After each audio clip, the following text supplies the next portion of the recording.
Assalamualaikum warahmatullahi wabarakatuh. Waalaikumsalam warahmatullahi wabarakatuh. Baiklah, di sini saya akan mempresentasikan tentang yang pertama ada studi Al-Quran ruang lingkup pertumbuhan dan perkembangan. Yang kedua adalah munasabah Al-Quran. Yang ketiga adalah makiyah dan madaniyah. Yang keempat adalah muhkam dan muhkamat. Yang kelima adalah Al-Quran sebagai pedoman hidup. Baiklah, yang pertama kita akan membahas tentang studi Al-Quran ruang lingkup pertumbuhan dan perkembangan. Tajwid dan tafsir Al-Quran, ilmu qiraat, izaz Al-Quran, ilmu-ilmu pendukung seperti nahwu, sharaf, dan balaghah.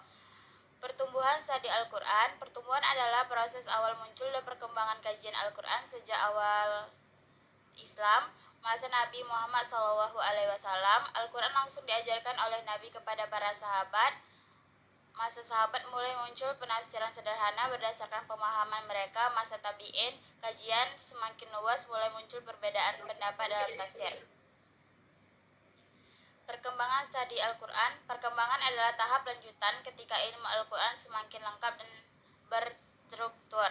Muncul kitab-kitab tafsir seperti karya ulama besar. Ilmu Al-Quran mulai dikodifikasikan. Berkembang berbagai cabang ilmu seperti ulumul Quran. Metode tafsir semakin beragam. Kajian Al-Quran masuk ke bidang modern seperti pendidikan dan penelitian ilmiah. Masuk ke judul kedua, munasabah Al-Quran. Munasabah adalah salah satu kajian dalam ulumul Quran yang membahas tentang keterkaitan atau hubungan antara bagian-bagian dalam Al-Quran, baik antara ayat maupun antara surat. Ilmu yang mempelajari hubungan makna antara ayat dengan ayat atau surah dengan surah dalam Al-Quran sehingga terlihat keterpaduannya. Artinya, Al-Quran tidak disusun secara acak tetapi memiliki susunan yang saling berkaitan dan harmonis. Bentuk-bentuk munasabah. Hubungan antara ayat dalam satu surah, misalnya ayat perintah diikuti dengan penjelasan atau akibatnya. Hubungan antar surah, contohnya akhir suatu surah berkaitan dengan awal surah berikutnya. Hubungan sebab akibat, ayat yang menjelaskan sebab atau ayat berikutnya menjelaskan akibat. Hubungan umum dan khusus adalah ayat yang bersifat umum kemudian dijelaskan lebih rinci pada ayat lain.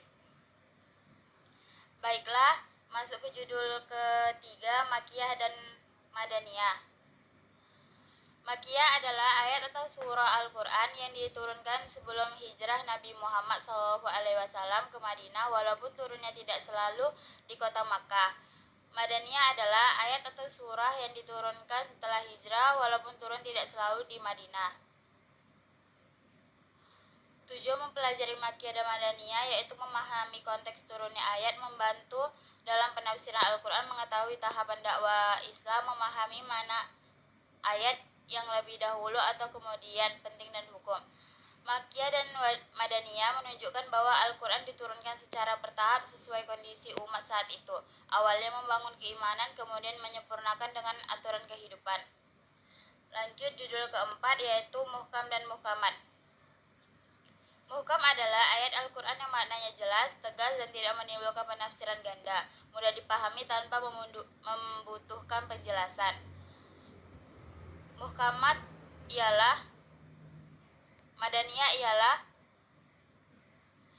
Muhkamat adalah ayat yang maknanya tidak langsung jelas atau bisa memiliki beberapa penafsiran. Biasanya butuh penjelasan lebih atau ilmu tambahan. Dan masuk ke judul kelima tentang Al-Quran sebagai pedoman hidup. Al-Quran sebagai pedoman hidup berarti Al-Quran dijadikan sumber utama petunjuk bagi manusia dalam menjalani kehidupan, baik dalam hubungan dengan Allah, sesama manusia, maupun diri sendiri. Al-Quran ada.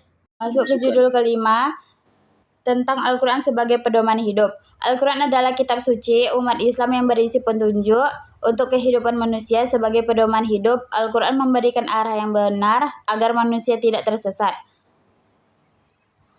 Fungsi Al-Quran sebagai pedoman hidup, petunjuk hidup, memberi arah mana yang benar dan salah, membedakan antara yang hak dan batil, memberi ketenangan hati dan solusi atas masalah.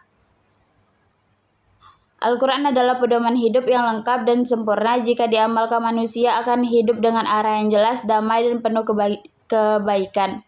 Cukup sekian presentasi dari saya. Untuk teman-teman yang ingin bertanya, dipersilahkan. Baik, Saudari Winanda, pertanyaan dari saya, bagaimana cara menjadikan Al-Quran sebagai pedoman hidup?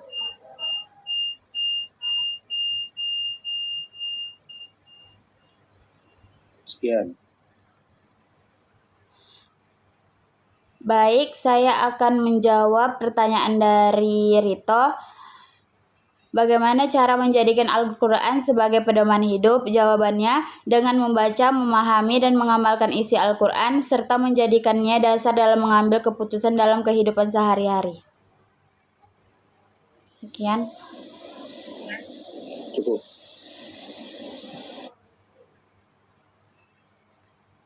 Baiklah teman-teman yang ingin bertanya.